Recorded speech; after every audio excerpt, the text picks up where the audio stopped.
Hi hello ನಮಸ್ಕಾರ. ಗಣೇಶನ ಹಬ್ಬದ ಬಗ್ಗೆ ಹೇಳಬೇಕು ಅಂದರೆ ಬಹಳಷ್ಟು ವಿಷಯಗಳು ತಿಳ್ಕೊಳ್ಳೋವಂಥದ್ದು ಇದ್ದೇ ಇರತ್ತೆ. ಗಣಪತಿ ಹಬ್ಬದ ದಿನ ನಾಗದೇವತೆಗಳಿಗೆ ಹಾಲು ಎರೆದು ಬರೋ ಅಂಥದ್ದು ಕೆಲವರಿಗೆ ಸಂಪ್ರದಾಯ ರೂಢಿ ಆಗಿರುತ್ತೆ. ಇನ್ನು ಕೆಲವರು ಗಣೇಶನ ಹಬ್ಬದ ಮರುದಿನ ಮೂಷಿಕ ವಾಹನ ಪೂಜೆ ಅಂತ ಸಹ ಮಾಡ್ತಾರೆ. ಮೂಷಿಕ ವಾಹನ ಅಂದ್ರೆ ಇಲಿ ಪೂಜೆ. ನಾಗದೇವತೆ ಪೂಜೆ ಅಥವಾ ಮೂಷಿಕ ವಾಹನ ಇಲಿ ಪೂಜೆ ಮಾಡೋದು ಗಣಪತಿಗೆ ನಾವು ಮಾಡುವಂತ ಪೂಜೆ ಪರಿಪೂರ್ಣವಾಗಲಿ ಅಂತ. ಯೂಶಲಿ ಈ ಒಂದು ಮೂಷಿಕ ವಾಹನ ಪೂಜೆ ಮಾಡೋದಕ್ಕೆ 2 ಇಲಿಗಳನ್ನ ರೆಡಿ ಮಾಡ್ತಾರೆ. ಒಂದ್ ಇಲಿನ ಮಣ್ಣಿನಿಂದ ಮಾಡಿದ್ರೆ ಮತ್ತೊಂದು ಇಲಿನ ಹೋಳಿಗೆ ಹೂರ್ಣದಿಂದ ರೆಡಿ ಮಾಡ್ತಾರೆ.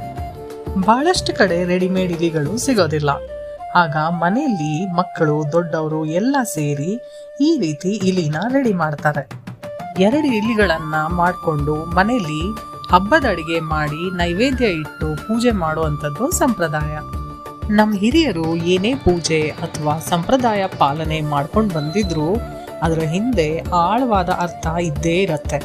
ಪೂಜೆಗಳು ಸಂಪ್ರದಾಯಗಳು ಬಗೆ ಬಗೆಯದಾದರೂ ಕೂಡ ದೇವರಲ್ಲಿ ಬೇಡ್ಕೊಳ್ಳೋದು ಮಾತ್ರ ನೆಮ್ಮದಿ, ಸುಖ, ಶಾಂತಿ ಕರುಣಿಸುವಂತ. ನಮ್ಮ ಮನೆಯಲ್ಲಿ ನಾವು ಮೂಷಿಕ ವಾಹನ ಪೂಜೆಯನ್ನ ಮಾಡ್ತೀವಿ.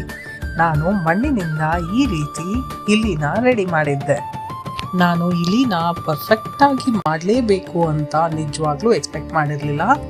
ನನಗೆ ಮನೇಲೆ ರೆಡಿ ಮಾಡಿರೋ ಅಂತ ಇಲಿನ ಇಟ್ಟು ಪೂಜೆ ಮಾಡೋ ಸ್ಯಾಟಿಸ್ಫ್ಯಾಕ್ಷನ್ ಇಂಪಾರ್ಟೆಂಟ್ ಆಗಿತ್ತು. ನಮ್ಮ ಇಲಿರಾಯ ರೆಡಿ ಆಗಿದ್ದಾರೆ. ನಿಮ್ಮ ಅಭಿಪ್ರಾಯ ಅನಿಸಿಕೆ ತಿಳಿಸೋದನ್ನ ಮರಿಬೇಡಿ. ಇವತ್ತಿಗಿಷ್ಟೇ. Let's catch up with more exciting videos. Stay tuned and ನಮಸ್ಕಾರ.